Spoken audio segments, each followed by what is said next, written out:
नमस्कार मंडळी, आज आपण राशीचक्रातल्या चौथ्या राशीची माहिती घेणार आहोत, म्हणजेच कर्क राशीची। कर्क राशी राशीचक्रातली चौथी रास, चौथी म्हणजे सम आणि सम म्हणजे स्त्री राशी। स्वभाव चर, वर्ण विप्र म्हणजे ब्राह्मण, तत्व जल हे सगळं असून राशीचा स्वामी ग्रह आहे चंद्र, राशीचं बोधचिन्ह खेकडा।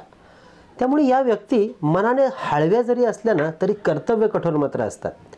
या व्यक्तीने एखादी गोष्ट आपल्या मनामध्ये घेतली तर सहजासहजी त्या गोष्टीचा पाठपुरावा नाही सोडत, अगदी काम पूर्ण झाल्याशिवाय।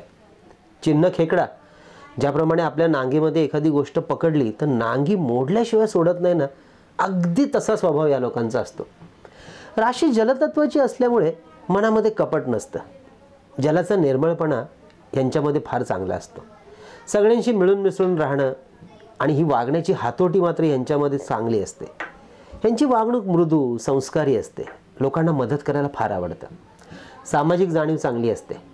विप्रवर्णाची म्हणजे ब्राह्मण वर्णाची राशी असल्यामुळे शैक्षणिक आणि सामाजिक क्षेत्रामध्ये हे जास्त रमतात।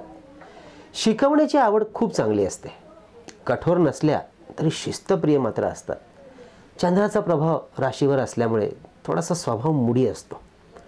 अभ्यासू वृत्ती असते। धार्मिक आणि राजकीय क्षेत्रामध्ये वावरायला यांना फार चांगलं आवडतं।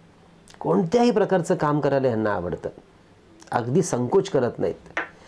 आणि ही मंडळी प्राध्यापक, कवी, लेखक, बालवाडी चालक, शिक्षक, शैक्षणिक क्लासेस, सामाजिक धार्मिक कार्याचा प्रचार आणि प्रसार यासारख्या क्षेत्रामध्ये प्रामुख्याने मोठ्या प्रमाणात आढळतात।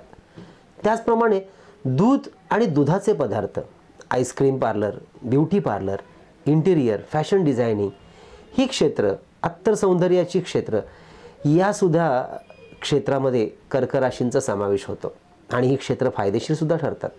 स्वभाव काहीसा मुडी असल्यामुळे ना बारीक सारीक मानसिक गोष्टींचा त्रास मात्र यांना लवकर होतो। हे टाळण्यासाठी या लोकांनी 5 मुखी रुद्राक्ष आणि साऊथ सी जातीचा मोती अंगावर वापरावा किंवा करांगळीमध्ये। मन शांत व्हायला मदत होते, मानसिक उभारी मिळते।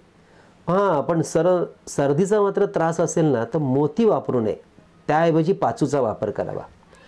कफाशी संबंधित यांना आजार जास्त लवकर होतात, त्यामुळे पाण्यातील होणारे बदल, त्यातून आजारपण, आणि म्हणून थंड गोष्टींपासून थोडं लांब राहिलेलंच बरं।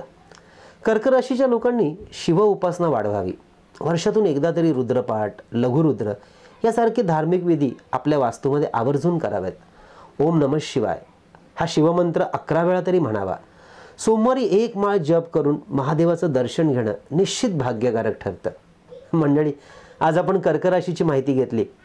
राशीचक्रातल्या 5व्या सिंह राशीची माहिती आपण पुढील भागात घेणार आहोत। कळावे लोभ आहे असावा।